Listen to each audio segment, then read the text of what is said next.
kind of feel before getting started on this one that I need to have a little bit of a trigger warning because some of the things that I have found on this particular subject can maybe seem offensive to some. I don't know why, but it's just some people tend to get offended for whatever reason. But I was wanting to talk about the subject of Christmas. Because Christmas is filled with a lot of interesting traditions. There's just things that we do year after year after year that really seem to make no sense whatsoever. I mean, we celebrate Christmas as the birth of Jesus, but a lot of scholars, tend to think that he wasn't even born on December 25th, namely because, it says something about, a census being called, and the emperor of Rome would not call a census during this time period because, this was the time of planting for the next harvest, and that would have put Rome's food supplies in jeopardy by pulling people away to take a census.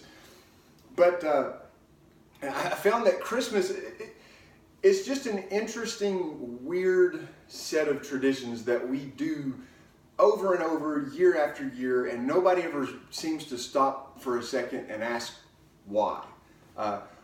Why do we put a tree in the middle of our living room with lights on it and decorations and gifts underneath with big red bows and have stockings over the fireplace and then a big fat guy in a red suit is supposed to come down your chimney who's been watching you all year long and is basically going to bring gifts if you've been naughty or nice.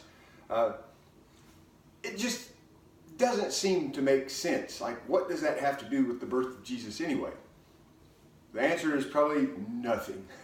But we do it, and we just don't seem to ask why. And what I found is Christmas was not even considered Christmas until 354 AD. So keep that in mind. 354 Anno Domini, in the year of our Lord. Before that time, nobody really even thought it was important to decide what day he was born on. It's only mentioned in 2 of the Gospels, and so if it was great importance, I think it would have been mentioned in more places than that. That's just my guess. But if you look in past history, what was going on around this time, there was actually 3 different celebrations that or rituals that I kind of found that leads up to Christmas, that ties into how all of this came about. The first one, if you type in on Google, the origin of Christmas, you come up with something called Saturnalia. Now, Saturnalia started on December 17th, which is the last day of planting season. And it was sort of as a thank you, or just a celebration of all the hard work that went into planting in the fields to get the crops ready for the next year. And what would happen is the courts would close for a week. A lot of the laws would get loosened a little bit. And the Roman slaves were then treated to get to feast in the main dining halls. And oftentimes the Roman masters would actually cook the feast, and they would let the slaves eat first, or they would dine together, and they would just have all these crazy, fun celebrations. Sort of in the same way that companies today around Christmas time will give a bonus or a Christmas party, or just some kind of a thank you gift for working so hard. And this was around celebrating the Roman god Saturn, who's the god of agriculture, among other things. And so it was a crazy festive time with gambling and a lot of debauchery taking place. It was kind of like Las Vegas is today, but it was only for a week. So good times. Another thing that takes place is you got to realize that ancient cultures paid a large amount of attention to what was going on in the sky. The solar cycles, the moon eclipses, the astronomy with all the different constellations. And this time of year you have what's called the winter solstice. And so that's when the sun gets lower and lower, and you have the shortest day of the year on December 22nd. I think it's the night of the 21st. So then you have the sun that goes down at its lowest point, and it stays there for about 3 days. So in a sense, it's like the sun, S-U-N, dies for about 3 days, and then starting on December 25th is when the sun is reborn. They have something called the Festival of the Undying Sun, and that's where they worshipped. It was a monotheistic religion that out of Persia that worshipped Mithra, who also had 12 followers that they named the constellations or the zodiac signs after. And so it's like the birth of Mithra on December 25th, because that's the sun starts coming back up. It's like the rebirth of the sun. So a celebration of the solar cycle.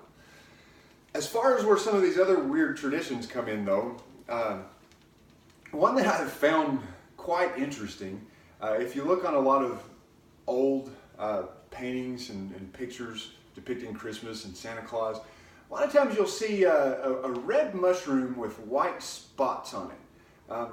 See, some of the northern shamanic religions or cultures, like in Siberia and things like that, had basically this great affinity for the Amanita muscaria mushroom. That's one of 2 different psychedelic types of mushrooms. I know, it's crazy. But these cultures had such a great respect for it, or a relationship with it, that the shamans would dress up like the mushroom. They would wear a red coat with white spots. Sound familiar?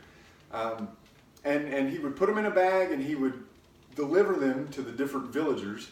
And oftentimes, the snowdrifts were too high, so he couldn't go in the front door, so he'd have to climb down the chimney flume. And Amanita muscaria, if they're eaten just regular, they could be poisonous, so they got to be dried out a little bit. So there was a tendency to put them in a stocking, hang them over the fire to dry them out. Oh yeah, and they happen to grow underneath evergreen trees, which is like gifts under the Christmas tree. I know, it's crazy. And also these shamans, their spirit animal was a reindeer. And they say sometimes the reindeer, when they would start grazing, they would get into a batch of these and all of a sudden start acting crazy and jumping around, and that's where you get flying reindeer coming from. I know it sounds crazy and ridiculous, and you're like, but no, this is true. This is something that really did take place, in some of the northern regions. One of the reasons being because since the days get shorter, some of you may be feeling sad. That's seasonal affective disorder. That's a real thing because you're not getting as much sunlight. And they found there was a study at Johns Hopkins University that actually gave psilocybin, that's the other type of magic mushroom, to folks in palliative care that were going through deep bouts of depression. And 70% of them actually had such a wonderful experience that it helped with their depression. I guarantee you that, believe me, just trust me, within the next 3 to 5 years, that will actually be a admissible or administrable treatment for depression. Guaranteed, it's going to happen. Just look it up, Google it. It's true. But it's phenomenal. It's something that the ancient people knew about, and somehow they managed to slide all of these traditions into something that we call Christmas. It's not a war on Christmas. I think Christmas was a war on Saturnalia and Mithra and whatever the Shroom Fest, I guess, is in the wintertime. But anyways, thought that was informative and neat. Sorry if I've offended anybody, but all I'm doing is just parroting information that I found, because maybe you're like me and you wonder why we do some of these things. Well, now you know. So I guess that's a good conversation for next Christmas. Anyways, see you guys later.